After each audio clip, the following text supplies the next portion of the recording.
सेतेबेले जेउमाने ईश्वरଙ୍କ वाक्य सकाशे ओ सेमानଙ୍କ दिया जाइथिबा साक्ष्य सकाशे हत होइथिले सेमानଙ୍କ आत्मांकु सेमाने उच्च स्वर रे डाक पकाई कहूथिले, हे पवित्र ओ सत्य प्रभु, आउ केते काल तुम्हें विचार न करी पृथ्वी निवासी मानक ठारू आम्भ मानक रक्तर परिशोध न नेब।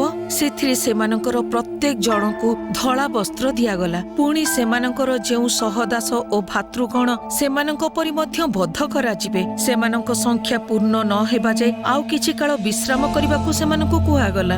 आज आपण काहा पई प्रार्थना करिवे?